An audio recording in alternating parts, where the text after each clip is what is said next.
सीधे बात उदयपुर की, क्योंकि उदयपुर में आतंक मचा रहे आदमखोर पैंथर को काबू में करने के लिए वन विभाग ने बड़ा फैसला किया है। वन विभाग की टीम ने हंटर को बुलाया, जिससे अब आदमखोर पैंथर की खैर नहीं है। रिपोर्ट देखिए।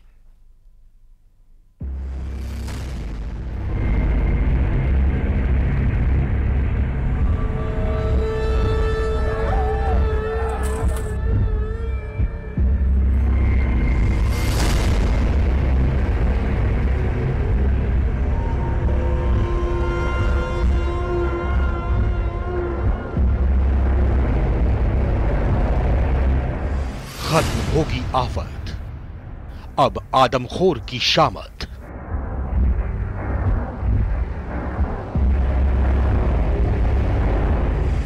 शूटर करेगा वार, शिकारी का होगा शिकार।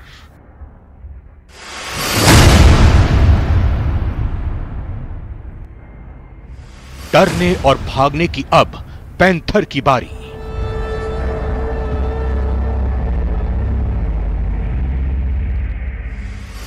वन विभाग ने की हंटर से यारी।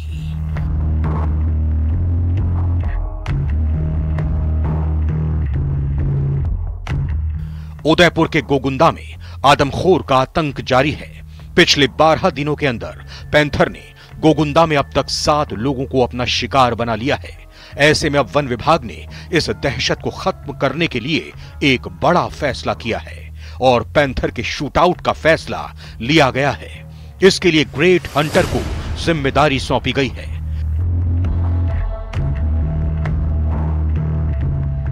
वन विभाग के इस फैसले को आखिरी हथियार माना जा रहा है। पैंथर के खात्मे की जिम्मेदारी मिलने के बाद हैदराबाद के जाने माने शूटर नवाब शाफत अली खान गोगुंदा पहुंच चुके हैं। इनके बारे में कहा जाता है कि अब तक शाफत अली की बंदूक की गोली से कोई आदमखोर नहीं बच पाया है। ऐसे में मौके पर पहुंचते ही उन्होंने सीसीएफ सुनील छिदरी और डीएफओ अजय चित्तौड़ा से घटना की पूरी जानकारी ली और एक फुल प्रूफ प्लान तैयार किया है।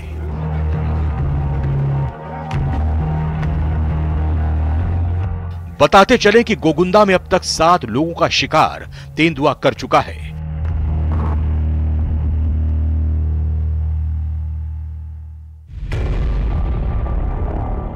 सबसे पहले 19 सितंबर को उंडीथल गांव में एक बच्ची को शिकार बनाया। इसके बाद 19 सितंबर को ही भेवड़िया गांव में खुमा नाम के एक शख्स पर हमला हुआ।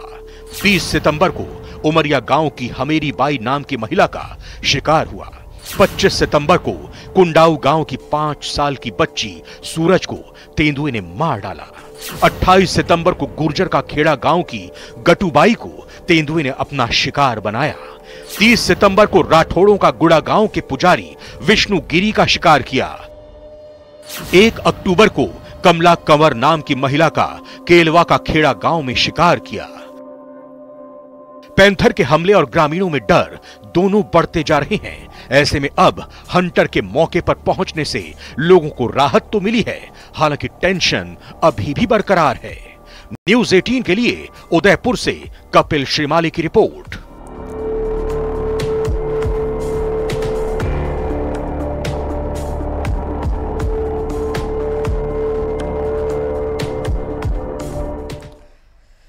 और चलिए अब आपको अगली खबर बताते हैं, जहां भाजपा सांसद और फिल्म अभिनेत्री हेमा मालिनी आज कोटा पहुंची। कोटा एयरपोर्ट पर नगर निगम के अधिकारियों ने हेमा मालिनी का जोरदार स्वागत किया। हेमा मालिनी आज शाम राष्ट्रीय दशहरा मेले के आगाज के दौरान नृत्य नाटिका प्रस्तुत करेंगे और इस दौरान लोकसभा अध्यक्ष ओम बिरला भी मुख्य अतिथि के रूप में मौजूद रहेंगे।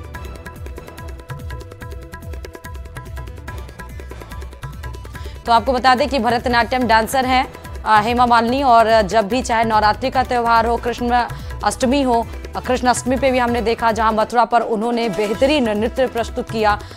कई सारी टुकड़ियों में उन्होंने कृष्ण जी की कथाओं को नृत्य के माध्यम से दर्शाया। तो वहीं नवरात्रि के पहले दिन पे आज जिस तरह माँ शैलपुत्री के पहले स्वरूप की आज पूजा अर्चना है नवरात्रि में, तो आज नवरात्रि में भी ये कोटा में आज नृत्य नाटिका प्रस्तुत करेंगी। दशहरा मेले के आगाज के दौरान ये नृत्य नाटिका प्रस्तुत की जाएगी, जिसमें लगभग दशहरा यानी कि रामायण के कुछ पन्नों का जिक्र नृत्य के माध्यम से आज हेमा मालिनी करेंगी।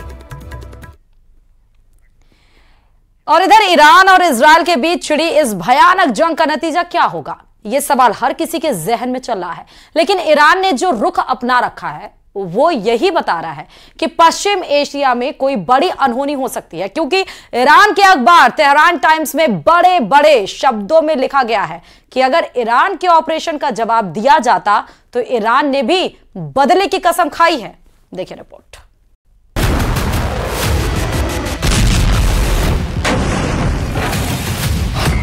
ईरान के अखबार में उकसाने वाली सौगंध,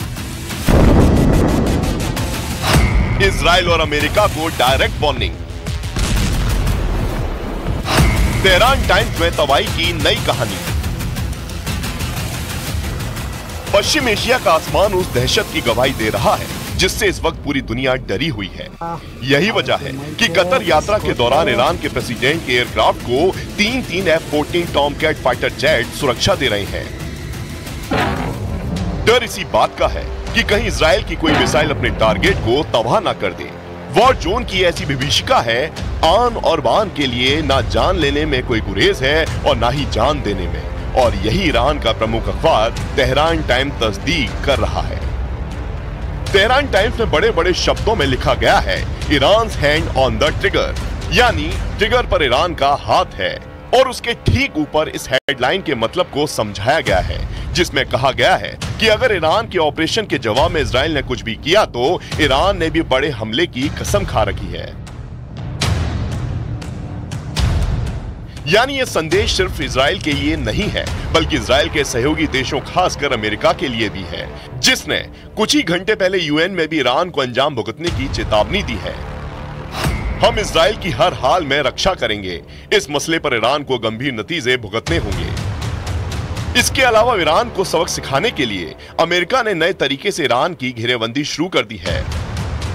खबर है कि इस बारे में अमेरिका ने सहयोगी देशों से बात की है और सहयोगी देशों से ईरान को सख्त जवाब देने के लिए कहा है। साथ ही अमेरिका ने ईरान पर ज्यादा से ज्यादा प्रतिबंध लगाने की बात भी कही है। इतना ही नहीं, संयुक्त राष्ट्र के महासचिव ने भी इजराइल पर ईरान के हमले की निंदा की है। साथ ही उन्होंने युद्ध के गंभीर नतीजों पर अपनी चिंता भी जाहिर की है। It's high time to stop the sickening cycle of escalation after escalation that is leading the people of the Middle East straight over the cliff. Each escalation has served as a pretext for the next. We must never lose sight of the tremendous toll that this growing conflict is taking on civilians.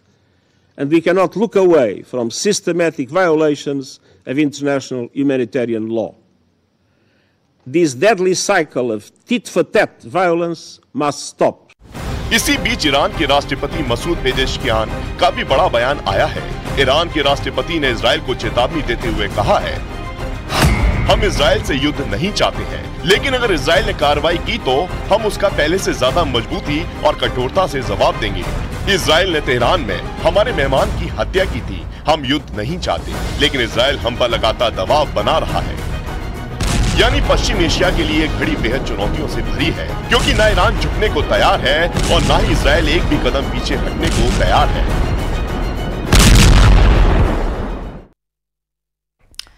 और Israel पर Iran के सबसे बड़े हमले के बाद Israel कमर तोड़ पलटवार की रणनीति बना रहा है।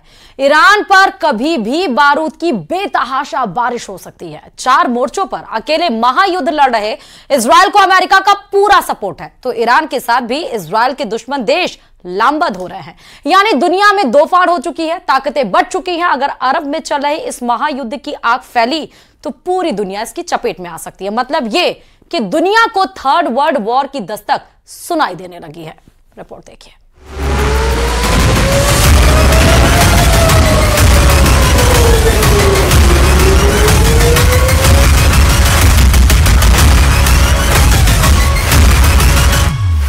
किसने सोचा था कि पिछले साल 7 अक्टूबर से इजराइल पर हुआ हमास का हमला अरब देशों में महायुद्ध की शुरुआत है। लेकिन असल में ये महायुद्ध की वो चिंगारी थी जिसे भड़काया इस्माइल हानिया ने। उसे हवा दी नसरल्लाह, हूथी विद्रोही और खामनेई ने। लेकिन उस चिंगारी को दहकता आग का गोला बनाकर उन्हीं के ऊपर बरसा रहे हैं बेन्यामिन नेतन्याहू।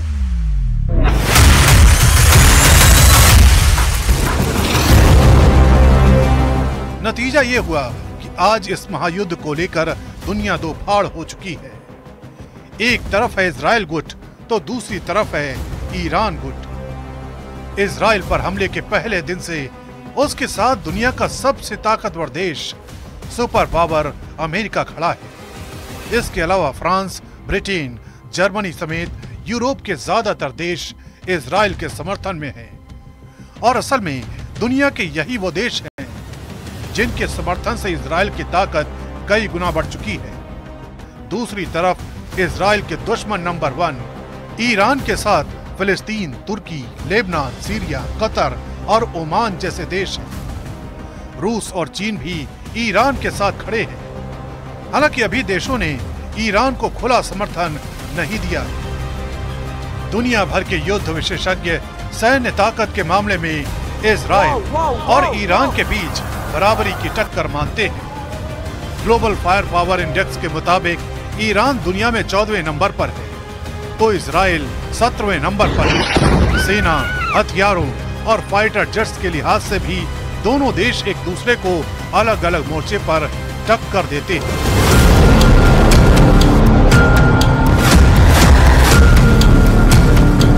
इजराइल और ईरान में से किस मोर्चे पर किसका पलड़ा भारी है, किसकी ताकत ज्यादा है, ये इस चार्ट के जरिए समझा जा सकता है। ईरान के पास कुल विमान 551 हैं और इजराइल के पास 612। ईरान के पास 186 फाइटर जेट्स हैं तो इजराइल के पास 241। ईरान के पास हेलीकॉप्टर 129 हैं तो इजराइल के पास 146। ईरान के पास 1996 टैंक हैं तो वहीं इजराइल के पास 1370। ईरान के पास 65,765 हथियारबंद गाड़ियां हैं तो इजराइल के पास 43,407 गाड़ियां हैं। ईरान के पास 101 वॉरशिप हैं तो इजराइल के पास 67 वॉरशिप हैं। ईरान के पास 19 सबमरीन हैं तो इजराइल के पास 5 सबमरीन हैं।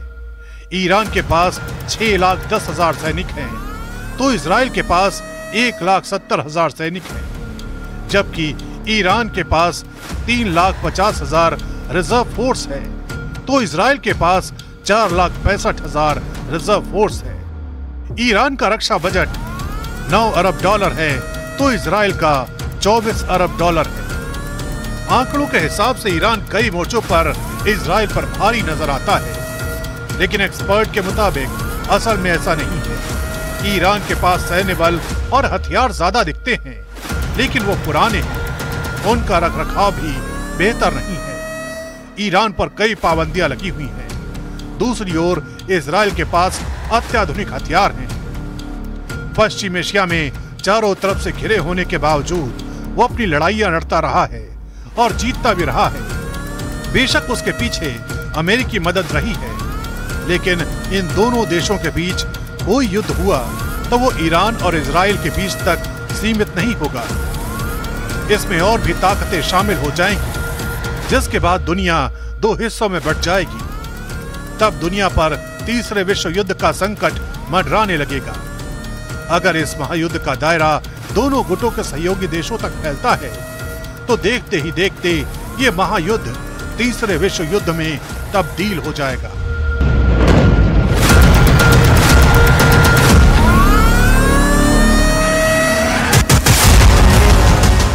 अपने न्यूक्लियर प्रोग्राम की वजह से ईरान वर्षों से अमेरिका की नजर में खटक रहा है। ऐसे में इजराइल पर ईरान का हमला उसके लिए बड़ा आत्मघाती कदम साबित हो सकता है।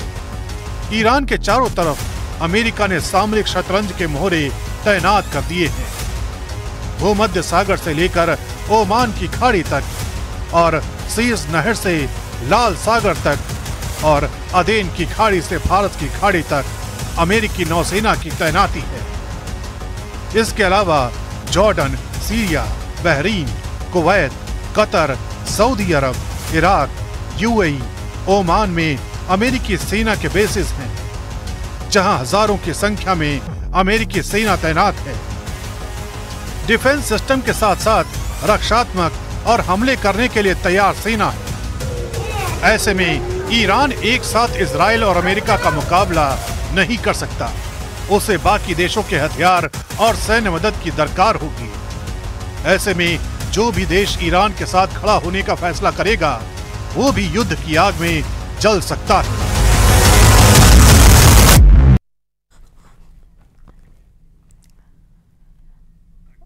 और चलिए आपको जयपुर के शाहपुरा से बड़ी खबर बताते चले, जहां शाहपुरा में बढ़ रही डॉग बाइट की घटनाएं। कस्बे में पागल कुत्तों का आतंक लगातार जारी है। कुत्ते ने 6 से अधिक बच्चों पर हमला किया है।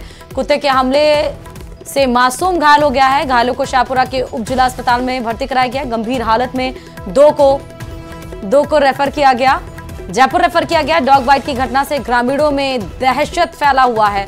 ग्रामीणों ने प्रशासन के खिलाफ गुस्सा जताया है और ग्रामीणों ने पागल कुत्तों को पकड़ने की मांग भी की है। कस्बे के ध्रुव कॉलोनी और विनायक कॉलोनी का पूरा मामला है। तो लगातार इलाकों में कुत्ते का आतंक देखने को मिल रहा है। पागल कुत्तों को पकड़ने की लगातार लोगों की द्वारा अपील की जा रही है।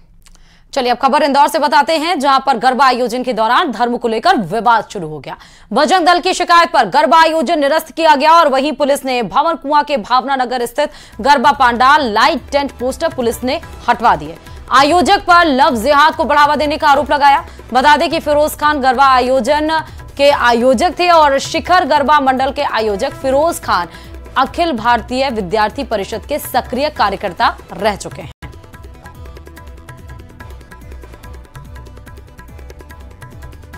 तो गरबा आयोजन को लेकर विवाद किस तरह फैला है आप ये देख सकते हैं।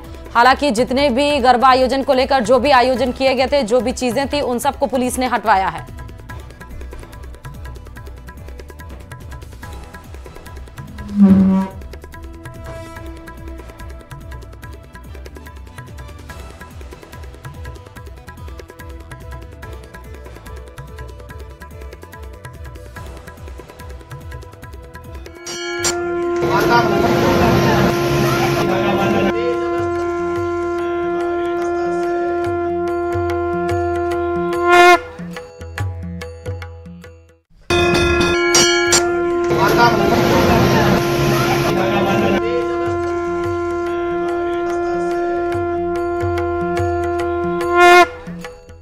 जय माता दी। आप सभी को नवरात्रि की बहुत शुभकामनाएं। बता दें कि प्रतिपदा तिथि के साथ घट स्थापना के साथ ही आज नवरात्रि के मां के शैलपुत्री स्वरूप की पूजा की जा रही है। नवरात्र का पहला दिन शुरू हो चुका है और वहीं महाकाल की नगरी उज्जैन में नवरात्रि उत्सव की शुरुआत हो गई है। शहर में कई गरबा पंडालों में 9 दिनों तक गरबा उत्सव मनाया जाएगा। उत्सव में प्रवेश के लिए आयोजकों ने आधार कार्ड अनिवार्य कर दिया है। आयोजन को लेकर युवतियां लाठी और तलवार के साथ गरबे का अभ्यास कर रही है, जिस तरह तस्वीरों में आपको नजर आ रहा है। तो गरबा डांस, कहीं डांडिया डांस, अलग अलग जगह पर अलग अलग आयोजन किए जाते हैं। लाठी तलवार के साथ गरबे का अभ्यास जारी है। इसके लिए आधार कार्ड जरूरी कर दिया गया है। महिलाएं गरबा देखिए उसकी प्रिपरेशन कर रही हैं, प्रैक्टिस कर रही हैं हाथों में तलवार लेकर। उत्सव में प्रवेश के लिए आयोजकों ने आधार कार्ड अनिवार्य कर दिया है। आयोजन को लेकर युवतियां लाठी और तलवार से यहां पर गरबा पंडालों में 9 दिनों तक गरबा उत्सव मनाया जाएगा और जिसको लेकर आप देखिए अभ्यास युवतियों का जारी है। अलग अलग गरबे के स्टाइल भी हैं, कहीं कहीं तलवार के साथ हो रहा है, कहीं महिलाएं लाठियां लेके गरबा प्रैक्टिस करती हुई नजर आ रही हैं, तो कहीं वैसे ही गरबा नृत्य का अभ्यास लगातार युवतियों के द्वारा किया जा रहा है, क्योंकि शहर में कई गरबा पंडालों में 9 दिनों तक गरबा उत्सव मनाया जाएगा। आपको बता दें कि गरबा का भी इतिहास है। गरबा दरअसल इसलिए मनाया जाता है क्योंकि माँ को प्रसन्न करने के लिए मनाया जाता है, लेकिन माँ को इससे क्योंकि जब वो महिषासुर को मारने के लिए जाती हैं, धुनुची डांस भी होता है, लेकिन जब वो माँ का कपाट खुलेगा, जब उनकी पट्टियां खोले जाएंगी, तब धुनुची डांस भी किया जाता है। गरबा भी इसीलिए होता है ताकि माँ को वो जोश, वो ऊर्जा भक्तों के द्वारा दिया जा सके और ताकि माँ बिल्कुल ऊर्जे में आए। इसलिए गरबा नृत्य भी 9 दिनों तक आयोजित किया जाता है। और आज से नवरात्रि की शुरुआत हो चुकी है। मंदिरों में सुबह सुबह भक्तों की भारी भीड़ देखने को मिली। मां का आशीर्वाद लेने के लिए भक्त लंबी लंबी कतारों में लगते रहे। 5 तस्वीरें अभी हम आपको दिखाएंगे जो आपकी टीवी स्क्रीन पर आएंगी। आप देखिए, उज्जैन की है, आगर मालवा की है, शाहजहांपुर की हैं, बुरहानपुर और रतलाम की। अलग अलग तस्वीरें जहां मां को सुंदर उनके स्वरूप को भव्य तरीके से सजाया गया है। कहीं मां के स्वरूपों को बिल्कुल ऊंचे दीपदान एक पिलर बना के वहां पर पूरे दीपों से सजाया गया है। उज्जैन की यह तस्वीर दिखा रहे हैं। आगर मालवा में भी देखिए लंबी कतारें भक्तों की लगी हुई हैं। आस्था का सैलाब उमड़ा पड़ा है। मां की एक झलक पाने के लिए खूब सुंदर और चांदी के मुकुट से माता को सजाया गया है। दूसरी तस्वीर, आप तीसरी तस्वीर देख रहे हैं शाहजहांपुर की। मां की बड़ी बड़ी आंखें, ये आप मां का चेहरा और अपने ही इसी न्यूज़ 18 राजस्थान जो आपको तस्वीर दिखा रहा है उसके जरिए ही मां के आप दर्शन कर सकते हैं।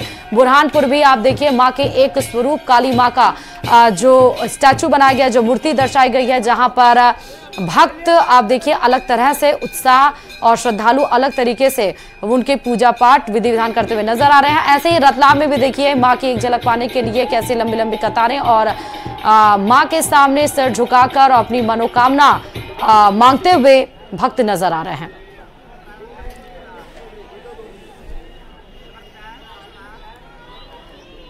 और वहीं देवी मंदिरों में सुबह से ही भक्तों का तांता लगा हुआ है। विंध्याचल के मां विंध्यासिनी धाम में आधी रात से ही भक्तों की लाइन लगनी शुरू हो गई है। मंगला आरती के बाद से ही श्रद्धालु मां विंध्यवासिनी के दर्शन कर रहे हैं और नवरात्र के पहले दिन मां शैलपुत्री की पूजा की जा रही है। लखनऊ पुराने चौक में स्थित बड़ी काली माता की मंदिर में काफी भीड़ रही। 8 तस्वीरें हैं, चाहे वह हम कौशाम्बी, अमेठी, वाराणसी, लखनऊ, राजधानी, प्रयागराज, गोरखपुर, फिरोजाबाद, मिर्जापुर, ये हम उत्तर प्रदेश के 8 जिलों की बात कर रहे हैं।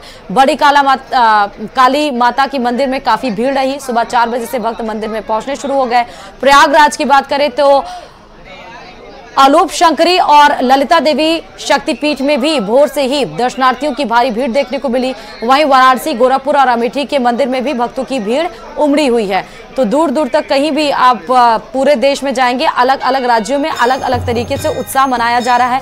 मंदिरों में देख सकते हैं कि किस तरह से भीड़ लगी हुई है। ये आपको राजस्थान के हम 4 जिलों के मंदिरों को दिखा रहे हैं, चाहे वो बाड़मेर हो, चित्तौड़गढ़ हो या फिर हम बात करें जयकारों से जहां गुंजयमान है उदयपुर के मंदिर दिखा रहे हैं। बीकानेर में आप देख सकते हैं एक बाकायदा वहां पर माता के साथ श्रृंगार के साथ ही बीकानेर में आप देख सकते हैं कि प्रशासन के द्वारा कितने अच्छे इंतजाम किए गए हैं ताकि अलग अलग लोग अलग अलग लाइनें बनाई गई हैं, महिलाओं के लिए अलग, पुरुषों के लिए अलग, ताकि आके मां के दर्शन करके आराम से लोग जा सकें।